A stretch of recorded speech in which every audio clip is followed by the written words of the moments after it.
हे खरं आहे की हे जे आहे आका विरुद्ध बबन गीते या ज्या दोन टोळ्या आहेत परळीमधल्या, जे एकमेकाला संपविण्याची भाषा वापरणारे आहेत, या दोन टोळ्यामध्ये वाद झाल्याचं मला त्या ठिकाणी कळालं. आता प्रशासन सांगताना इतरांची नावं सांगतायत, परंतु इतरांचे नावं नाही. हे जो वाद झालेला आहे तो हा मुख्य दोन टोळ्यामध्ये, कारण या दोन टोळ्याचं वैशिष्ट्य तुम्हाला माहिती आहे. एक जण चप्पल घालीत नव्हते आणि दुसरे जे आहेत टोळीचे मालक त्यांनी दाढी ठेवलेली आहे. यांना संपल्याशिवाय मला दाढी काढायची नाही, यांनी चप्पल घालायची नाही. या दोन टोळ्यामधला हा वाद झालेला आहे. ते काही मारामारी फार मोठी झालेली नाही, थापडथोपडीची झाली. नंतर काहीतरी कर्मचारी वगैरे गेले आणि पण धावाधावी मात्र सगळ्यांचीच एकामेकावरती झालती आणि थापडथोपड सुद्धा दोन्ही गटाची त्या ठिकाणी झालेली आहे. आणि त्याच्यामध्ये एक महादेव गीते कोण आरोपी आहे, बापू आंधळे. आता मी काय त्याचं समर्थन करणार नाही. बापू आंधळेचं बिचाऱ्याचं सुद्धा हत्या व्हायला नको होती. अतिशय तरुण सरपंच होता तो. आणि हा जो आहे महादेव गीते आरोपी, मला वाटतं त्यांनी फेसबुक व्हॉट्सअप पोस्ट टाकल्या होत्या की मला कशा पद्धतीने गुंतविण्यात आलंय, मी या गुन्ह्यामध्ये नाही. आणि नंतर तो हजर झालाय का अटक झाला हे बी मला माहीत नाही. परंतु आतमध्ये गेल्याच्या नंतर हे हाणामारे आज झालेले आहे. बीडच्या जेलमध्ये काही बी होऊ शकतं ना. बीडच्या जेलमध्ये माझी तर माहिती अशी आहे की या आकांना स्वतंत्र जेवणसुद्धा पुरवठा होतोय, इथपर्यंत माहिती माझ्याकडे आलेली आहे. आणि एक स्पेशल कोणता तरी फोन आहे ज्याच्यावरून आकांचा डायरेक्ट कनेक्शन कोणत्या तरी परळीतल्या एका फोनशी होतं, इथपर्यंत माहिती माझ्याकडे आलेली आहे. मात्र सुरुवातीला व्हीआयपी ट्रीटमेंटचं समोर आलं, आता वाद समोर येते. जिल्हा प्रशासनाची वचक नाही, याच्यावरती मला असं वाटतं एसपींनी सुद्धा वचक ठेवायला होता, कारण हवा होता. एसपी हे इथं स्वतः ह्यालाच असतात हेडक्वार्टरला. हेडक्वार्टरला असताना सुद्धा एसपींनी हे व्हीआयपी ट्रीटमेंट झाल्या, त्या व्हीआयपी ट्रीटमेंटला व्हिडिओ पाहायचे, पेपरला आल्याच्या नंतर ह्याला सस्पेंड करा त्याला सस्पेंड करा.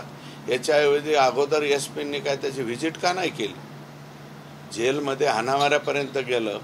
एखाद्या वेळेस आता बाहेर मर्डर करून थकले, ते आत जाऊन मर्डर करणार नाहीत हे कशावरून? आतमध्ये मर्डर का? आणि एकूण सगळं मिळून स्टाफ किती आहे जेलचा? 45 लोकांचा अधिकाऱ्यासह. काही जागा रिक्त आहेत. मग एसपींनी त्या का कळवल्या नाही? एसपींनी कळवायला पाहिजे होतं. यामध्ये बॅरक क्रमांक 5 मध्ये तो महादेव गीते राहतो. बॅरक क्रमांक 6 मध्ये अक्षय आठवले असतो आणि बॅरक क्रमांक 9 मध्ये वाल्मिक कराड आहे. मग अक्षय आठवलेचा आणि यांचा बॅरकच्या बाहेर कसा संबंध आहे, काही विचारणा वगैरे केली नाही? मी ते हे बघा, आता बराकीत कोणत्या बराकीत कोणाला टाकायचं हा जेल प्रशासनाचा विषय. सार्वजनिक जीवनामध्ये काम करीत असताना शेतकऱ्यांच्या प्रश्नावर किंवा आणखी काय प्रश्नावर मी स्वतः बी जेलमध्ये गेलेलो आहे. बॅरक कोणती टाकायची, काय कोणती टाकायचं हे संपूर्णपणे जेल प्रशासनाच्या हातात. माझं म्हणणं असं आहे की जेल प्रशासनाने हे दोन गट जे आहेत एकमेकाच्या कायमस्वरूपी विरोधात आहेत. हे एक जण म्हणतो मला चुकीनं गुंतवण्यात आलंय, दुसरा अक्षय आठवलेच्या किंवा सनी आठवले का अक्षय आठवले का, अक्षय आठवले यांच्या बाबतीत सुद्धा यांनी काहीतरी केलंच असेल यापूर्वी. मग हे गट दोन्ही एकत्र किंवा समोरासमोर न येऊन देणं, टेलिफोन, तिथं टेलिफोनची सुविधा आहे काहीतरी जेलमध्ये. मी जेलरला विचारलं तर टेलिफोनचा फोन लावताना हा वाद त्या ठिकाणी उत्पन्न झाला. आणि नंतर जेलमध्ये मला वाटतं सकाळी कुठं आंघोळीला किंवा कशाला सोडलेले असतील, जेवणाला सोडले असतील, त्यावेळेस मग सगळेच लोक धावाधावी झाली. जर 15-15 आणि 20-20 आरोपींची तिथं मारामारी लागली असती आणि एखाद्याची हत्या झाली असती तर बीडच्या जेलरनी ते भरून दिलं असतं का? आणि मग तुमच्याकडे काही रिक्त जागा आहेत ते म्हणाले माझ्याकडं. रिक्त जागा भरण्याच्या बाबतीमध्ये त्यांनी अगोदर पाठपुरावा केला नाही का? आणि हे जे आरोपी आहेत, काही VIP ट्रीटमेंटच्या बाबतीमध्ये त्यांच्या बाबतीत तक्रार होते, टेलिफोन आतमध्ये पोहोच होतोय, स्वतंत्र जेवणाची थाळी त्यांना पुरविली जाते, अशा प्रकारच्या काही तक्रारी येत आहेत. मग यातले काही आरोपी तुम्ही यापूर्वीच म्हणजे जेलरनी आणि SP-नी मग अमरावतीच्या जेलला का पाठवले नाही, नागपूरच्या जेलला का पाठवले नाही, नाहीतर नाशिकच्या जेलला पाठवायचे, कुणाला संभाजीनगरला पाठवायचं? आणि बरेचसे आरोपी लातूर जेलच का मागतात?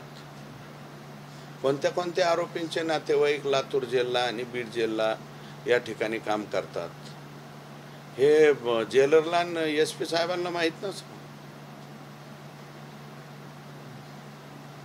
आता मग तुम्ही काही मागणी करताय, अमरावती असेल किंवा नागपूर जेल असेल? 100% माझं म्हणणं आहे की हे जे अशा पद्धतीने हाणामाऱ्या होण्यापेक्षा यातले ज्यांच्यावरती आता बबन गीतेच्या बाजूच्या किंवा यांच्या तो महादेव गीते किंवा अक्षय आठवले यांना VIP ट्रीटमेंट दिल्याची चर्चा आत्तापर्यंत कधी झाली नाही. VIP ट्रीटमेंट कोणाला दिली जाते तर आकाला दिली जाते. मग आका आणि त्यांचे जे समर्थक आहेत यांना सगळ्यांना अमरावती जेल किंवा नागपूर जेलला का पाठवलं जात नाही? पाठवावं. आणि तसं मला वाटतं ह्याचे असे इनपुट मिळत असताना जेलमधली DSP काय करते? जिल्ह्याची DSPचा तर नंतरचा विषय, परंतु जेलमधली DSP काय करते? किंवा आम्ही पाहिलेलं आहे बाबा शोलेमध्ये, जेल में काय कोने कोने में हमारे जासूस आहे, तर जेलच्या कोने कोनेमध्ये हे काय करत होते? आणि काल या चित्रपटात वगैरे हाणामाऱ्या बघितल्या होत्या आम्ही. आता बीडच्या जेलमध्ये काल या झाला का काय आम्हाला काय कळा. संतोष देशमुखांचा खून झाल्यानंतर एक आरोप गंभीर झाला. तुम्ही ज्यावेळेस भेटायला गेले, सुप्रिया सुळे तिथे गेल्या, बजरंग सोनवणे गेले, एका महिलेच्या नावानं एक कट रचला जात होता आणि बलात्काराचा गुन्हा दाखल करण्यात येणार होता अशी माहिती आहे. त्या महिलेचा खून झाल्याची माहिती आहे कळंबमध्ये. तुम्हाला काय माहिती? मला ऑथेंटिक माहिती नाही, त्याच्यामुळे मी त्याच्यावरती आज बोलणार नाही. नेमकी तीच महिला का असं जर SITच्या तपासामध्ये पुढं आलं आणि त्या महिलेचा जर खून झाला तर ती गंभीर बाब आहे. मग आता हे पुढचे पुरावे संपवायला सुरुवात झाली का? आता याच्यामध्ये आम्हाला संतोष देशमुखच्या खुनाच्या बाबतीमध्ये फार दिव्य आहे, मी ते कबूल करतो की ही केस आम्हाला शेवटपर्यंत लढवायची आहे, शेवटपर्यंत तडीस न्यायची आहे. आणि ह्या सगळ्या लोकांना आनंद आम्हाला त्या दिवशी वाटणार आहे की हे सगळे आरोपी फाशीला गेले पाहिजे. फाशीला जाईपर्यंत आम्ही काही स्वस्त बसणार नाही. परंतु तीच महिला का, हे पेपरला वाचलंय मी, परंतु मी माहिती विचारतोय, कळंबच्या पोलिसांना माहिती विचारतोय आणि SITने अजून त्याच्या बाबतीमध्ये दुजोरा दिलेला नाही. त्याच्यामुळे मी त्याच्यावरती आज ऑथेंटिक बोलणार नाही. आपण जर बघितलं तर सांगलीचं जेल असेल, सांगलीच्या जेलमध्ये गांजा सापडला. यापूर्वी अनेक जेलमध्ये मोबाईल फोन सर्रासपणे वापरल्याचं आपण पाहिलं. आता बीडच्या जेलमध्ये तर हाणामारी झाली. गृह विभाग या सगळ्या जेल प्रशासनावर अंकुश ठरवण्यात कमी पडतंय किंवा काय नेमके याच्या पाठीमागे? नाही, काय ठराविक जेलमध्येच हे होतं. मी का म्हणतोय अमरावती जेल आणि नागपूर जेल, त्याचंही काही कारण असेल ना. हे मराठवाड्यातले, मी हर्सुलबद्दल काही बोलत नाही, पण लातूर आणि बीड जेल या जेल प्रशासनाबद्दलच का बोलतोय? या जेल प्रशासनामध्ये काही लोक एवढे निराळलेले आहेत की त्यांना कशाचीच काय भीती वाटत नाही. आणि हे आजचं जे प्रकरण झालेलं आहे, कदाचित मग जेलमधल्या प्रशासनाने एकामेकाला दुजाभाव दिला म्हणून झालंय का? कामक्यांनाच अगोदर नंबर लावू द्या, फोन नंबर लावू द्या. कारण जेल प्रशासनामधून त्याच्या कुटुंबियाला किंवा इतरांना फोन लावण्याची, कुटुंबियांना, इतरांना नाही, कुटुंबियांना मला वाटतं फोन लावण्याची सुविधा आहे, वकील आणि कुटुंबीय. मग याच्यामध्ये सुद्धा आमचा नंबर अगोदर लावू द्या, नंतर तुमचा नंबर लावू द्या, अशा प्रकारची मला वाटतं तिथं तिरगी-मिरगी झाला असावी आणि त्याच्यावरनं हा वाद झालेला आहे. आपण पहिल्यांदा सुरुवातीला आरोप करत होतो खंडणीची बैठक मंत्र्यांच्या बंगल्यात मुंबईला झाली होती. मी आजही त्याच्यावरती ठाम आहे. 14 ऑक्टोबरची डेट इथली 8 ऑक्टोबर नाही ना 8 नाही 14 म्हणलेलं. त्यांना तपासात हे बघा तारीख मागं पुढं होईल. मी त्याही वेळेस म्हणलेलं आहे. माझ्याकडं जी माहिती आली ते 14 ऑक्टोबर ती ऑफिसवरती आणि नंतरची जी आहे ती मंत्र्याच्या बंगल्यावर 19 ऑक्टोबर असं मी म्हणलो. तारीख कदाचित मागं पुढं होईल, परंतु SITच्या याच्यामध्ये अजून तशा प्रकारचं काय आलं नाही आणि त्याच्या अजून तपास पूर्ण झालेला नाही आहे. संतोष देशमुखच्या खुनाचा तपास पूर्ण नाही आहे, कारण प्रिलिमिनरीच ते चार्जशीट आहे. अजून चार्जशीटच्या बाबतीमध्ये हक्क जो आहे फायनल चार्जशीटचा हक्क SITने अबाधित ठेवलेला आहे. संतोष देशमुख यांचा खून झाल्यानंतर बरेच आरोपी फरार झाले. त्याआधी काही महिलांची चौकशी बीडच्या Shivajinagar police station city police स्टेशनमध्ये झाली, जिथं CIDचं आणि SITचं लॉकअप होतं, तिथं रूम केस होतं. तर त्या महिलेमधल्या एका महिलेचा खून झालाय का? जी महिला जी आता तुम्ही जी बातमी वाचली कळंबची त्या चौकशीमध्ये बातमी वाचली, परंतु काय आहे की कोणतंही खून प्रकरण झालं किंवा कुठलीही घटना झाली, कोणत्याही व्यक्तीला चौकशीला बोलवलं म्हणजे तो लगेच आरोपी झाला असं माझं मत नाही. कधी कधी गुन्हेगारांना नकळत सुद्धा मदत त्या ठिकाणी केली जाते. आता प्रत्येक मदत करणाऱ्याला लगेच आपण आरोपी करा म्हणणं हे उचित नाही, कारण त्याचा कुठं ना कुठं तरी संबंध आला असतो किंवा धाकट तपासाने सुद्धा त्याच्याकडनं मदत झाली असती. तर शिवाजीनगर पोलीस स्टेशनला सिटी पोलीस स्टेशन मी निश्चितपणे त्याची माहिती घेईल आणि सिटी पोलीस स्टेशनलाही बोलेन, कळंब पोलीस स्टेशनला बी कारण पेपरला बातम्या आल्याच्या नंतर मी सतर्क झालो बाबा तीच महिला आहे का, परंतु त्याच्यावरती लगेच भाष्य करणं, त्याची संपूर्ण माहिती न येता मला वाटतं हे, कारण हा आरोप तर मी स्वतःच मला वाटतं ह्याच्या बाबतीमध्ये माहिती दिली होती, कारण अजूनही ते तिथले जे 2 पोलीस अधिकारी आहेत हे सहआरोपी व्हावेत असं माझं आजही मत आहे. कारण त्याच्या ग्रामस्थांनी मस्साजोगची ग्रामस्थांची जी गाडी गेलती तर ती गाडी दैठण्याकडून पोलीसची गाडी इकडे यायच्या ऐवजी केजच्या उलट्या दिशेला म्हणजे कळंबच्या दिशेला त्या ठिकाणी चाललेली होती आणि हे त्या दिशेने का नेली, कशासाठी नेली, पण मागून ज्यावेळेस मस्साजोगच्या 2 गाड्या गेल्या त्यावेळेस त्यांनी टर्न मारला आणि माघारी आला. ही जे मारहाण झाली जेलमध्ये त्याच्या CCTV फुटेज तुम्ही पाहणार आहे, मागून येणार आहे प्रशासनाला? 100% जेल प्रशासनाला मागणार. माझं बोलणं झालं, मोमीन का काय नावाचे अधिकारी आहेत मुलांनीला बोललो मी, कारण बातम्या आल्याबरोबर मी तसं हे करतच नाही. ते मुलांनी जे आहे त्यांचा नंबर घेतला, मी त्यांना बोललो. नवीन अधिकारी आहेत मला वाटतं, पूर्वी पवार का काय जेलर होते, त्याच्यानंतर आणखी कोण होते, पवारांच्या काळात बऱ्यापैकी जेल प्रशासन झालं होतं आणि आत्ता जे आहे, मी काय म्हणतो की मोमीन जे नवीन आलेले आहेत ते लगेच जबाबदार आहेत असं म्हणणार नाही, परंतु काही अनेक दिवसापासून असलेले लोक असतील कदाचित तिथं, निर्ढावलेले लोक असतील, कारण ते कोणत्या आरोपी बरोबर कोणाला चहा नाश्ता अमकटमक याला काही घाबरत नाहीत मला वाटतं आपल्या जिल्ह्यातले. मात्र आपण जर बघितलं या प्रकरणात आता बबन गीतेंची एक गोष्ट समोर आली, अंदर मारना या मरना सब कुछ माफ आहे, ते सुद्धा एका प्रकरणात फरार असलेले आरोपी आहेत. त्यांच्याकडून अशा पद्धतीने दुर्दैव आहे ना, दुर्दैव आहे. मग बीडचे SP ना काय, माझं काय म्हणणं आहे की बाबा बबन गीतेवरती आरोप खरा असो का खोटा असो, परंतु ते पण आरोपी आहे ना. मग तुम्ही बबन गीतेला कधी सापडायचे, कृष्ण आंधळेला कधी सापडायचे, आमचे SP फक्त पेपरमध्ये दिसतात का काय कधी कधी असं वाटायला लागलं मला.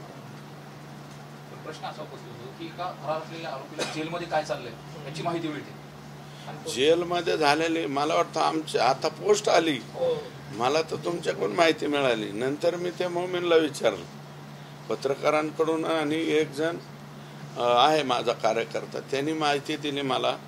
ती मी आधी तुमच्याकडनं कन्फर्म करून घेतली, नंतर मोमीनकडं कन्फर्म केली, मग बाईट द्यायला सुरुवात केली. आता जेल प्रशासन सांगताना सांगेल अमक्या अमक्याचं नाही तमक्या तमक्याचं भांडण झालं, पण तसं नाही आहे. जी बातमी सगळीकडे पसरलेली आहे त्यांचं आणि त्यांचंच भांडण झालेलं आहे. अर्धमजल्यामध्ये दुर्दैवी प्रकार समोर आला.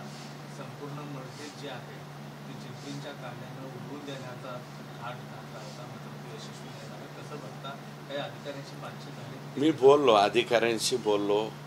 तिथले DYSP सिखमध्ये गेलेले आहेत, तर त्यांचा चार्ज आमच्या इकडच्या DYSP, त्यांच्याशी मी बोललो. तो जो गव्हाणे नावाचा पोरगा आहे तो ते कुटुंबाशी त्याचं काही देणं घेणं नाही, आणि तो जास्त प्रमाणामध्ये याच्या आहारी गेलेला आहे.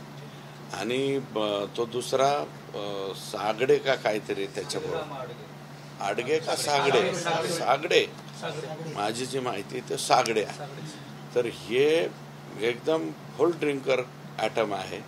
आणि काहीतरी संदल बिंदल तिथं कार्यक्रम होता संदलचा, त्या संदल कार्यक्रमामध्ये किरकोळ भांडण झाले. आणि हा पूर्वी जो ड्रिंकर म्हणतोय हा पूर्वी जिलेटिनचा त्या ट्रॅक्टरवरती काम करणारा होता फार पूर्वीच्या कालावधीत. त्याच्याकडं कदाचित शिल्लक असतील, ते आणले. हे वैयक्तिक त्यांच्या भांडणातून झालेलं हे कृत्य, परंतु त्याला मला असं वाटतं की सगळ्यांनीच ते सोडून दिलं पाहिजे. तर त्याच्या पाठीमागे कोणी आहे का, तर काही नाही. मी माहिती पण घेतली, पोलिसला विचारलं, तर त्यांनी मला सांगितलं की ते 100% ड्रिंकर ॲटम आहे आणि त्यांनी ते कृत्य करण्याचा प्रयत्न केलेला. त्याला लगेच सोशल मीडियावरती ते काय म्हणतात जिलेटिनचा वापर त्यांनी केलेला आहे. आणि मला वाटतं की कोणताही जिलेटिनचा व्यावसायिक जो असेल, कारण जिलेटिनचा व्यवसाय हा मुळातच अतिशय काचेच्या बांगडीसारखा आहे. कुणी जिलेटिनचा व्यवसाय करणारा कुणी त्याला जिलेटिनचे हे देईल असं मला काय वाटत नाही. हे पूर्वीचं काम करीत होतं त्यावेळेचं ते 4-2 काही शिल्लक असतील, आणि ते हे दोघंजण पूर्ण नशेमध्ये असताना जाऊन केलेला कार्यक्रम. याच्या पलीकडे त्याच्यात हे नाही. अहो संपत्तीची एवढी झाली, आकांकडे पैसाच एवढ्या मोठ्या प्रमाणात आला, तर मग तो निर्माता नाही व्हायचा तर काय होईल? निर्माता म्हणजेच प्रोड्युसर ना, पण काय. आणि ऑथेंटिक मला वाटतं त्यांना हे बी मिळालेलं, कायमचं कार्ड, कायमस्वरूपीचे सभासदत्व त्यांना मिळालेलं आहे. ते मिळणारच ना, कारण पैसा अति झाला. सगळं मालक जिल्ह्याचे बाप होते ना, त्याच्यामुळं काही प्रश्नच नाही.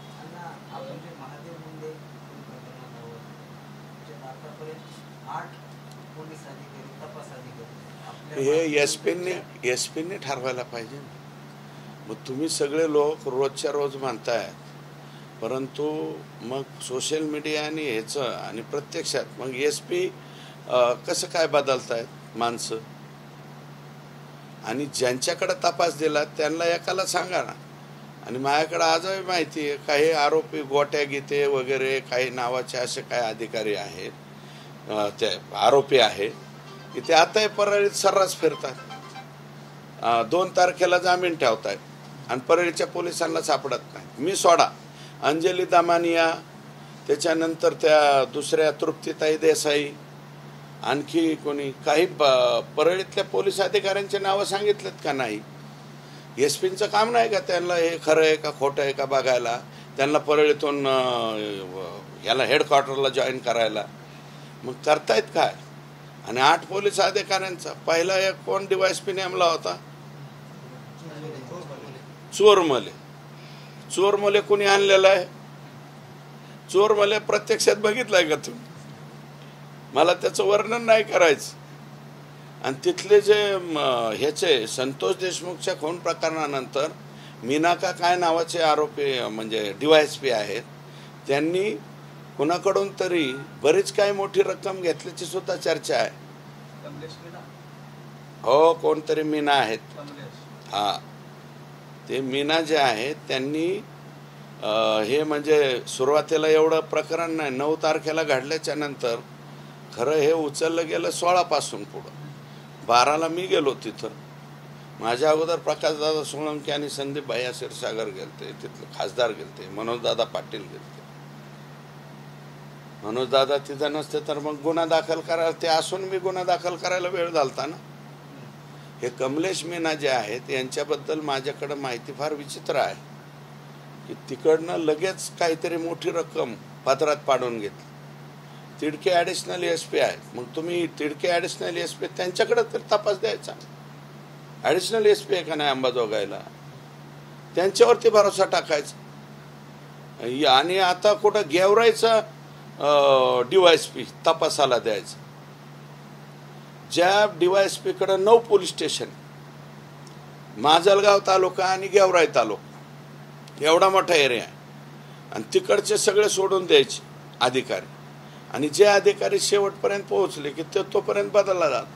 माझी माहिती अशी आहे की 18 तारखेला हे जे गुंड आहेत या गुंडांनी 2 मारामाऱ्या केल्या. एक सहज तिथले पुजारी आहेत, कुठले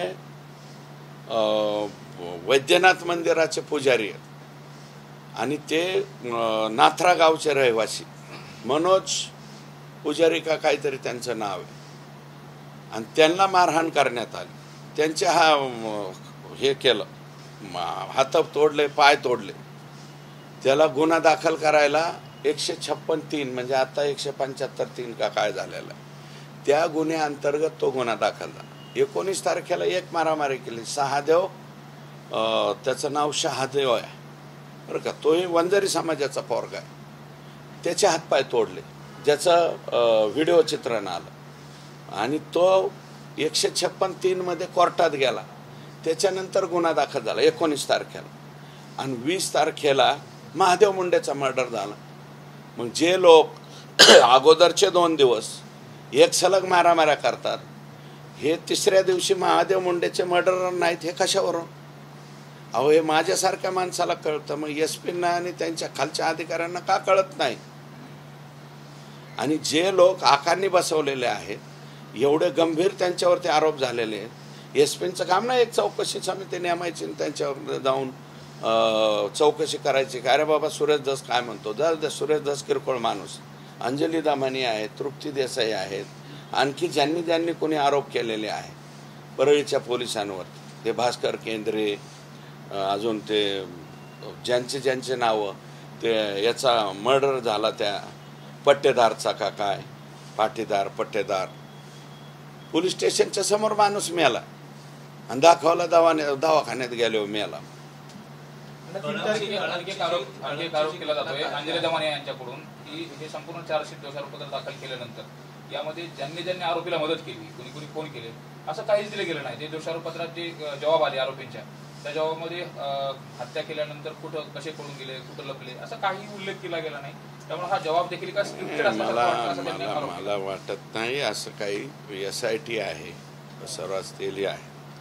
आणि मला असं वाटतं की आता त्याच्यामध्ये सरकारी वकील म्हणून निकम साहेबांची नियुक्ती झालेली. निकम साहेब बोलतील ना, कारण फायनल चार्जशीटच्या आधी तर ते 100% बोलणार आहे. ज्या संतोष देशमुख सोबत जे आरोप करणार होते, जी घटना घडून आणणार होते महिलेबद्दल, जिचा खून झाला अशी माहिती तुम्ही वर्तमानपत्रात वाचली आणि तशी माहिती समोर आली, हीच महिला असल्याचा दावा आता अंजली दमाने यांनी केलेला आहे. बीडच्या एका पत्रकाराने अंजली दमाने यांना फोन करून सांगितलेलं आहे की ज्या महिलेकडनं हे आरोप होणार होते बलात्काराचे, तीच महिला आहे, तिचाच खून झाला अशी माहिती. नाही, मी आज नाही बोलणार त्याच्यावरती. माझं मत असं आहे की आजचा दिवस मला सवड द्या उद्यापर्यंत, कारण डिटेल एखाद्या अशा काही प्रकरणाच्या बाबतीत, हे संतोष देशमुख फार सेन्सिटिव्ह प्रकरण आहे. या सेन्सिटिव्ह प्रकरणामध्ये संपूर्ण माहिती न घेता बोलणं उचित होणार नाही. काय अंजलीताईंना माहिती पुरवणारे आपल्या बीड जिल्ह्यातलेच लोक आहेत, कुठले का असतील, असू द्या ना. पत्रकार असेल तो जबाबदारच असेल ना, काय बेजबाबदारपणे त्याने माहिती पुरवली. पण त्याच्या बाबतीत मी जे दोन्हीकडं इकडं तिकडं फोन करतो, आता तुम्ही शिवाजी नगर पोलीस स्टेशन किंवा city police station, CID office, यांच्याशी बोलावं लागेल, कारण ते CID मधले SIT मधले आधी वरिष्ठ अधिकारी काय बोलत नाहीत. आम्हाला काही माहिती जी आहे तिथल्या इतर अधिकाऱ्यांकडून घ्यावी लागते, तर ती माहिती घेऊन उद्याच्याला बोलतो. आपण जर बघितलं तर गेल्या काही दिवसात बीड जिल्ह्यात मारामारीच्या घटना घडल्या. गृहमंत्र्यांशी मुख्यमंत्र्यांशी तुम्ही संपर्क साधणार आहे? मी आत्ताच पळसकर साहेब म्हणून CM साहेबांचे PS आहेत, त्यांच्याशी बोललेलो आहे. मी लवकरात लवकर आता वेळ मिळाला की साहेबांशी बोलणार आहे, कारण हे कालिया चित्रपट आमच्या इथं येणं हे काही भूषणाची बाब नाही. बीड जिल्ह्यामध्ये सगळेच भूषणं आम्हाला लागायला लागलेली आहेत. त्यातलं आणखी एक कालिया मर्दन हे सुद्धा आमच्या इथं नवीन आमच्यावरती तुरा आमच्या याच्यामध्ये बसू नये. आणि मी पालकमंत्र्यांना सुद्धा त्यांच्याही सबऑर्डिनेटला फोन केला आहे लवकरात लवकर फोन करून.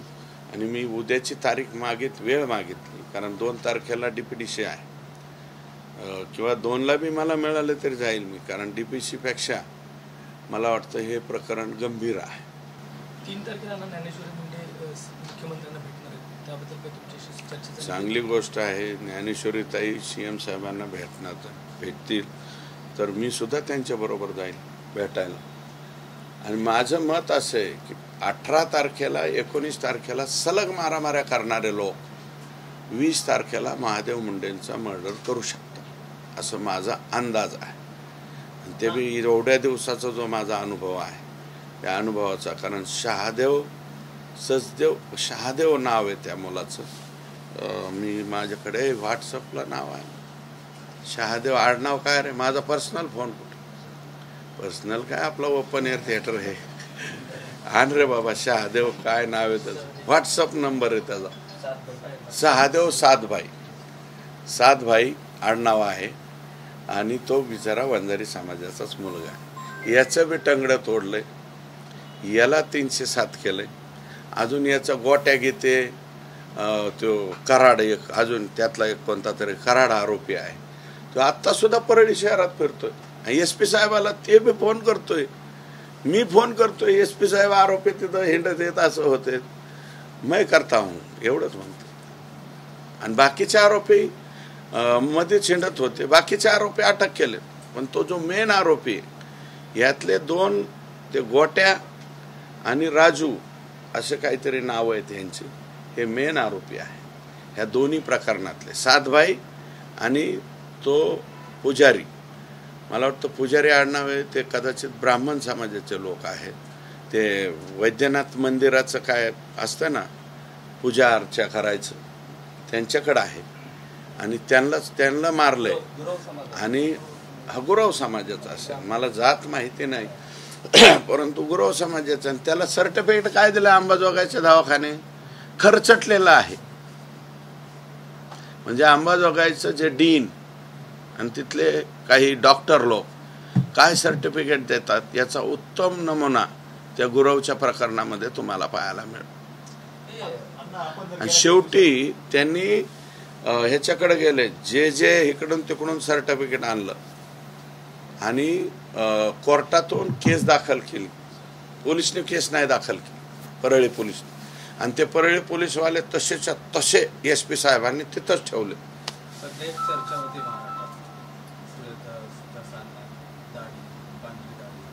अहो सहज दाढे ठेवले हो, कशावर कशाचं काय, दाढी आपली सहज ठेवली, काय खूनगाठ नाही, मनात काही नाही, काय राखायची म्हणून राखली. दाढी माणसाला दाढी राखलीच पाहिजे ना.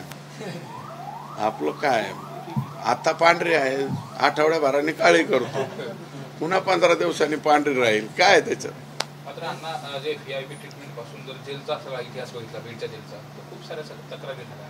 दादा खिंडकर यांनी मला जीवाला धोका आहे असं देखील म्हटलं. त्याच्यानंतर तो निघून गेल्यानंतर अशी घटना घडते. या संपूर्ण प्रकरणात दादा खिंडकरच्या आरोपामध्ये तथ्य नव्हतं का? मग त्याला तथ्य केलं, जेल प्रशासनाने तत्परता दाखवली, दादा खिंडकरलाच इथून बाहेर काढायची. मग पुढं उद्याच्याला काय होणार नाही याची तत्परता का जेल प्रशासनाने दाखवली नाही? जेल प्रशासन म्हणजे एकाच गटाला फोन लावून देत आणि दुसऱ्या गटाला फोन लावून नाही देत, असं जर काही वागत असेल त्याच्यावरनंच हे मारामाऱ्या झालं दिसतं. कशाहून मारामाऱ्या? आणि बबन गीतेला तर तुम्ही का अटक करत नाहीत? मी काय बबन गीतेचं समर्थन करणार नाही. मला माहिती आहे बरं का, घटना जी आहे ती 8:30ला घडलेली आहे, बापू आंधळेंचं प्रकरण. परंतु FIR दाखल करताना 7चा टाईम टाकला. आणि त्यावेळेस बबन गीते हा जो आरोपी आहे तो तिथं नव्हता असं अनेक लोक सांगतात. ते पोलीस तपासात पुढे येईल. मग बबन गीतेला अटक करण्याची सुद्धा जबाबदारी पोलीसची आहे ना. ते तिडके मॅडम आणि ते कोणता फौजदार DYSP चोरमली, हे लोक काय करतायत तिथं? बबन गीतेला अटक करा, कृष्ण आंधळेला अटक करा. कासले नावाचा जो निलंबित पोलीस कर्मचारी आहे त्यांनी परळीमध्ये मिनी मंत्रालय चालत होतं, तिथून बऱ्याच काही गोष्टी चालत होत्या असा देखील आरोप केलेला आहे. नेमकं त्याचे व्हिडिओ देखील सोशल मीडियावर व्हायरल करतोय. कासले रणजित कासले नावाचा बीड पोलीस दलातील आरोप तो टाकलाय तो नको चलो दे. ते लय खात्रा आहे बाबा, कशाला उघड नवीन वाद वाढवून घेत. संतोष देशमुख प्रकरण असेल, त्यानंतर सतीश भोसले आणि परळीतून मिनी मंत्रालय कुठं? सगळं परळीतूनच चालत होतं ना. आणि कोण चालवत होतं? आता जिल्ह्याचे बाप मानल्यावर कुठून चालणार? बापच कारभार करीत असतो ना. मग बाप हे कारभार करीत होते सगळे. राख वाळू ह्याची बदली इकडं करा, त्याची बदली तिकडं करा. एका दिवसात तर ह्या पोलीस स्टेशनचं त्या पोलीस स्टेशन. आकाशचं नाही ऐकलं की गेलाच. नवीन आलेले जिल्हा पोलीस अधीक्षक नवनीत कावत हे बीड जिल्ह्यासाठी जे काही बीडमध्ये वाढती गुन्हेगारी पाहता चांगले आहेत की नाही? मी आता जे बोललेलो आहे त्याच्यावरून तुमचं तुम्ही ओळखून घ्या. माझं मत काय झालंय ते. आपण जर बघितलं तर संतोष देशमुख हत्या प्रकरण असेल, त्या प्रकरणात आणि ज्या पद्धतीने यंत्रणा हालायला पाहिजे तशी यंत्रणा हालताना दिसत नाही. अजूनही SP ग्राउंडवरती गेलेले दिसत नाहीत. फक्त ते SP कार्यालयातूनच यंत्रणा हलवत आहेत आणि सोशल मीडिया आणि फेसबुक आणि याच्यावरतीच दिसत आहेत. खाली दिसेनात असं माझं मत आहे. मी स्पष्ट आरोप करतो. आणि कसं काय भास्कर केंद्रेन ते तिथं राहतं? SPचं काम काय? स्वतःची यंत्रणा, जी यंत्रणा पूर्ण खिळखिळी झालेली आहे, जी यंत्रणा एकतर्फी वागत होती, तिथली यंत्रणा उचलायची ना. संतोष देशमुख खून प्रकरण असेल त्यावेळी आरोपींनी मारहाण करताना व्हिडिओ काढला. त्यानंतर सतीश भोसलेचं प्रकरण असेल त्याने देखील मारहाण करताना व्हिडिओ काढला. दादा खिंडकरचं प्रकरण असेल त्याने देखील मारहाण करताना. आता कालचं जे प्रकरण झालं मशिदीतला स्फोट त्यावेळेस देखील व्हिडिओ काढलाय आरोपीनं. हे व्हिडिओ काढण्याची प्रवृत्ती बीडमध्येच वाढते आणि अशी दुर्दैवी घटना घडतायत. काय नेमकं बीडला काय झालं? बीडला काय झालं ते आम्हालाच कळणार. आता जे करतोय ते बी उद्योग स्वतःच म्हणजे व्हिडिओ शूट करायचा. मैं ऐसा कर रहा हूँ हे मैं होना असं म्हणतात तसं मैं ऐसा कर रहा हूँ हे बीड म्हणजे त्या मशीनमध्ये केलंय त्याचा बी फोटो काढलाय. काय व्हिडिओ काढला? हम ऐसा कर रहे अरे पठ्ठे म्हणूनच. त्याच्यामुळं मग सोशल मीडियावर दहशतवादी नामकन टमकन आलं काय. म्हणजे आता आमची वाटचाल कोणीकडे चाललं? तसं काय पहिला बी दहशतवादी थोडं कमी येतो. त्या ह्याच्यातला आपलाच होता ना पठ्ठ्या. काय नाव होतं तर बेग अबू जिंदाल. SP ऑफिसच्या लाईटचं काम करणार होतं. जब्बी अन्सारी का जब्बी उद्दीन अन्सारी. SPचं फिटिंग कार्यालय बघितलेलं होतं ते नंतर डायरेक्ट तिकडं ISIS मध्ये दिसलं. म्हणजे आपलं काय बीडवाले कुठेच कमी नाहीत. याचं यंत्रणा ज्या पद्धतीने हलायला पाहिजे तशी हलत नाही बीड जिल्ह्याची. मी कशाला मागणी करू? ती मागणी चुकीची आहे तशी. पण जे आहे ते स्पष्ट बोललो ना मी. बाकीचं कोणी बोलेल का नाही मला माहिती नाही. पण जे जे चित्र दिसतंय ना ते फक्त सोशल मीडियावर आणि पेपरलाच दिसतंय. प्रत्यक्षामध्ये जशा पद्धतीने यंत्रणा हलायला पाहिजे तशी यंत्रणा हलत. महादेव मुंडेचे आरोपी का सापडत? आणि ते तिथलं गोट्या कुठं राजू फळ हे असे आरोपी कसं काय परळीमध्ये फिरू शकतात? म्हणजे 2 हाफ मर्डर 307, आता 107 झालं. 2 107चे म्हणजे 307चे 2 गुन्हे घडलेले आरोपी परळीमध्ये कसं काय फिरू शकतात? तो पुजारी बी बिचारा म्हणतोय, तो 7 भाई म्हणतोय. काय नाव आहे त्या 7 भाईचं? आणि त्या 7 भाईला मिटवायला भास्कर केंद्रे ते एका हॉटेलमध्ये बसतात. त्या हॉटेलचं नाव बी माझ्याकडे, त्या परळीतलं हॉटेल आलंय नाव माझ्याकडे, सांगतो SP ला. त्या हॉटेलचं सांग, त्याच्या आधी त्याचं ती उडवून टाकते ना, ती काय म्हणते CCTV. तुम्हाला नाव सांगितलं तर 1 तासात तर उडून जाईल कोण कोण बसले काय बसले. ते 7 भाईवर दबाव टाकते. ते निघून गेले बारामतीला का कुठं. बीड जिल्ह्यात सुद्धा थांबा ना. म्हणजे ज्याचं जो 1.5 वर्ष लढलाय, महादेव मुंडेचं प्रकरण 15-16 महिने झालं ना, यांना मारलेलं तेच महिने झालेत ना. 16 महिने परळीच्या पोलिसांना 307 मधले आरोपी सापडत नाहीत. सगळे आरोपी परळी शहरात बिनधास्त फिरतात. आका जेलमध्ये गेला तरी बी हिंडतात. नवीन SP आले तेव्हापासून आतापर्यंत बी हिंडतात. तरी सुद्धा हे कसं काय आरोपी अटक होत? ह्याला पोलीस दल म्हणायचं का काय म्हणायचं? गृहमंत्री काय बोलणार तुम्ही याविषयी? मी वेळ मागितलं म्हणलं ना, आता उद्याची वेळ मागितली, परवाची मिळाली तर परवाची मागितली, 3 तारखेपर्यंत मिळाली 3 तारखे.